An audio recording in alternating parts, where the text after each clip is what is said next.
రాహుల్ గాంధీ, సోనియా గాంధీ తమ తమ కేసుల్లో బెయిల్పై ఉన్నారని బీజేపీ రాష్ట్ర అధ్యక్షుడు రాంచందర్ అన్నారు. భువనగిరిలో ఇటీవల జరిగిన స్థానిక సంస్థల సర్పంచ్ ఎన్నికల్లో గెలుపొందిన బీజేపీ అభ్యర్థుల సన్మానోత్సవ కార్యక్రమానికి హాజరై ఆయన ఈ వ్యాఖ్యలు చేశారు. బీజేపీ ఎవరిపై కేసులు పెట్టలేదని, దర్యాప్తు సంస్థలే చట్టప్రకారం కేసులు నమోదు చేశాయని స్పష్టం చేశారు. బీజేపీ పార్టీ కార్యాలయాలపై దాడులు జరిగితే లా అండ్ ఆర్డర్ సమస్యలకు పూర్తిగా కాంగ్రెస్ పార్టీయే బాధ్యత వహించాల్సి ఉంటుందని హెచ్చరించారు. కాంగ్రెస్ పార్టీ ప్రజాపాలనలో మంత్రులు, పీఏలు తుపాకులతో ప్రజలను బెదిరిస్తున్నారని ఆరోపించారు.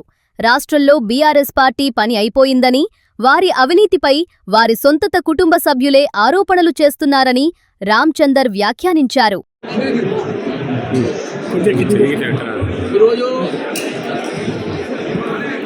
కాంగ్రెస్ పార్టీ వారి యొక్క ఆలోచన విధానం అర్థం కాదు.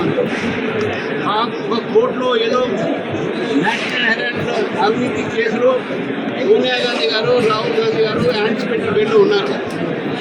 బెయిల్లో ఉన్నటువంటి ఒక సందర్భంగా ఏదో ఒక పిటిషన్ వేస్తే ఒక ఇంటర్వ్యూ ఆర్డర్ పట్టుకొని మీరు తప్పుడు కేసు పెట్టారని చెప్పేసి ఆరోపిస్తాను.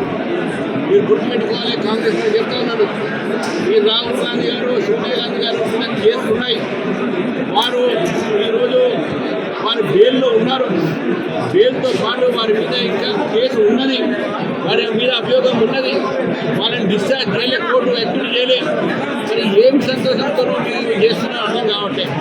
భారతీయ జనతా పార్టీ కేసు పెట్టి ఈ దర్యాప్తు సంస్థలు దర్యాప్తు ఈడీ అటువంటి కేసు అవన్నీ సంస్థలు పెట్టాయి. బీజేపీ పార్టీ మీద ఈ గుడ్డ వెళ్ళే ప్రయత్నం కాంగ్రెస్ పార్టీ చేస్తుంది. మా పార్టీ కార్యాలయం ముందు ఈరోజు మీరు ఏదైతే నిరసన తెలపాలని ప్రయత్నం చేస్తున్నారో ఇది ప్రజాస్వామ్యకు వ్యతిరేకం.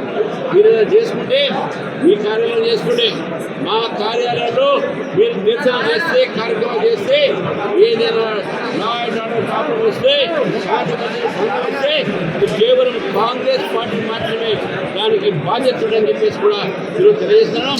వారు చేస్తున్నటువంటి కార్యక్రమం ఇది ఏది కూడా ప్రజాస్వామ్య పద్ధతి లేదని చెప్పేసి భారతీయ జనతా పార్టీ భావిస్తారు.